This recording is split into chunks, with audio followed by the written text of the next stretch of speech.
got home. We got home late. We went to a funeral. That's where we're eating. I'm gonna read some. Jack and the Beanstalk. There was once a poor widow who had only one only son called Jack.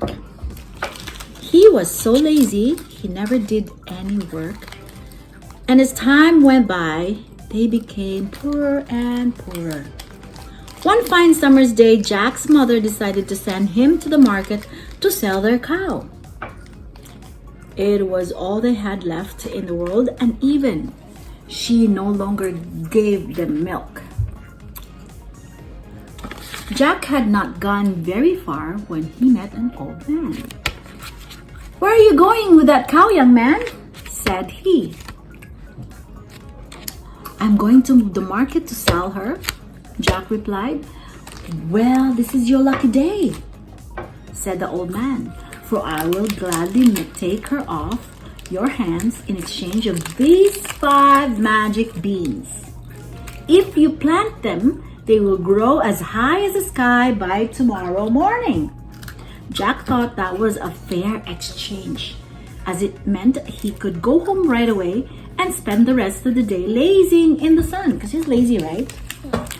"Look, Mother," he cried as he ran into the house. "I have sold our cow for these amazing beans." And you know what her mother said?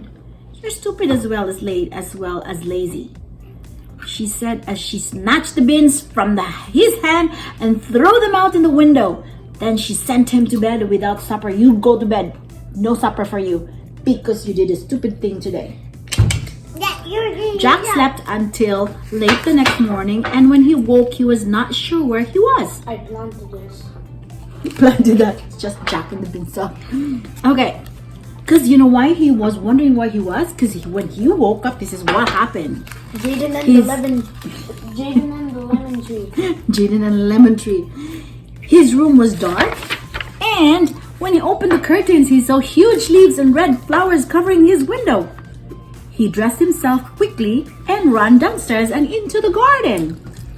Jack could not believe what he saw. Just outside the window, where his mother had thrown the magic beans, there grew a mighty beanstalk, reaching towards the sky, so that the top of it was hidden in the clouds. Without wasting a second, Jack began to climb, right? So there's Jack climbing.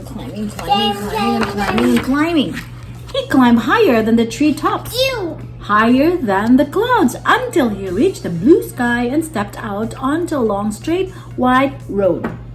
Jack was very hungry by this time, so he followed the road, hoping to find a place where he could beg some breakfast.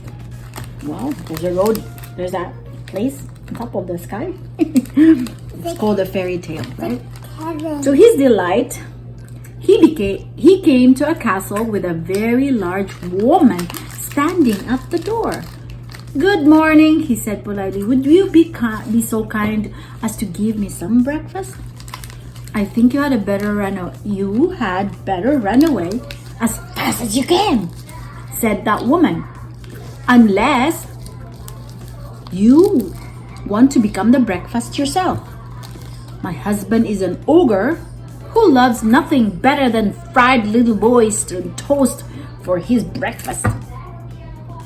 Jack was too hungry to run back along the road. Maybe he's so, weak already because he's so hungry. So he pleaded with the woman to give him something to eat. "You can hide me from your husband when he comes," Jack said. Now, Ogre's wife was a kind woman, and she took Jack in and gave him some bread and milk. He had only just finished eating when, thump, thump, thump, thump, he heard the ogre walking down the road. The woman grabbed Jack and hid him in the oven. "Come on, hit the oven!" I'm sorry. Okay, sorry, Mommy. Sorry. The ogre came into the kitchen and roared at the top of his voice. "Beautiful." What is that? "Fee-fi-fo. I smell the blood of an Englishman. But he, alive or Be he alive or be he dead, I'll grind his bones to make my bread. Nonsense, thus said the wife. You are always saying you can smell Englishman. Now sit down and have your breakfast. Jack peeped out of his hiding place and he was terrified to see what huge ugly monster he was. The table was piled high with food and the ogre ate all of it. Then he called his wife. What do you want? He's trying to hold it. Okay, that's okay. Bring me my bags of gold. Hang on a second, my hair is wet still. She cleared the table and put the gold into the front of him. There just a second, because we have lots still clutter in the table because we just got home and we still have our toque and gloves in there. Hang on a second. Oh yeah, okay, face. That's the ogre. Ned slowed down, rested on the table. He fell fast asleep, snoring so loudly that the people on the earth below, though they heard a thunderstorm. So because he was so full, so it's like it sounds like a thunderstorm on the ground. When Jack peeped out and saw all that gold, he knew this was a big chance. He crept out of the oven and he passed the sleeping ogre. Jack reached up and grabbed one of the bags of gold. He ran away from the castle down the straight white road as fast as his legs would carry him back to the top of the beanstalk. He climbed down through the green leaves until he reached his own little garden again. Mother, look what I have brought you from the top of the beanstalk, Jack cried as he emptied the bag of gold coins onto the kitchen table. The poor widow was pleased to have her son home again, and now they had money to buy all they needed. One day, Jack took out of the bag and saw that there was not much gold left. So he decided to come. Oh my God, he's been so greedy. He climbed back to the beanstalk again. He's greedy, I guess.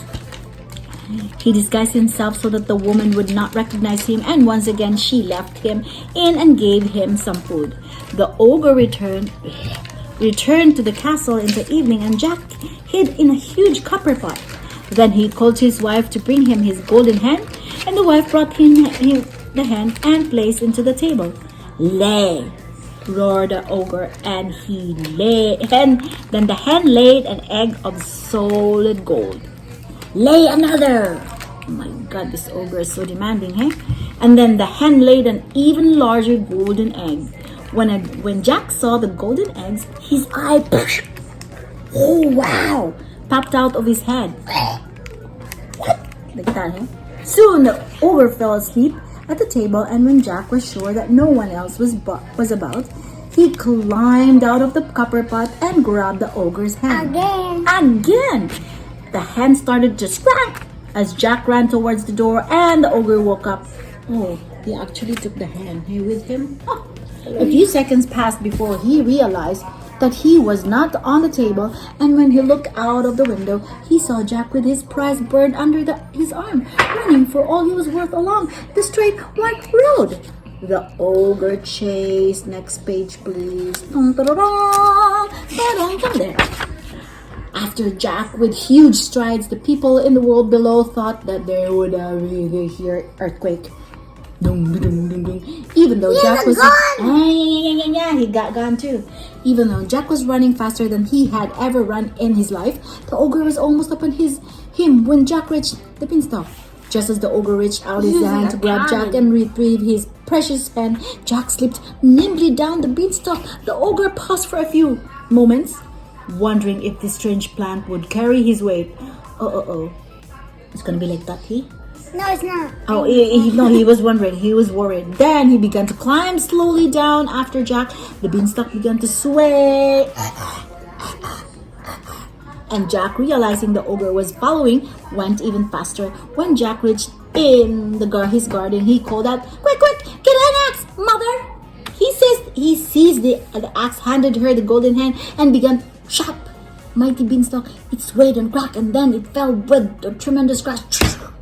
The ogre lay dead under the leaves. Jack and his mother lived happily all their lives with a golden hen that brought them more riches that they knew how to spend.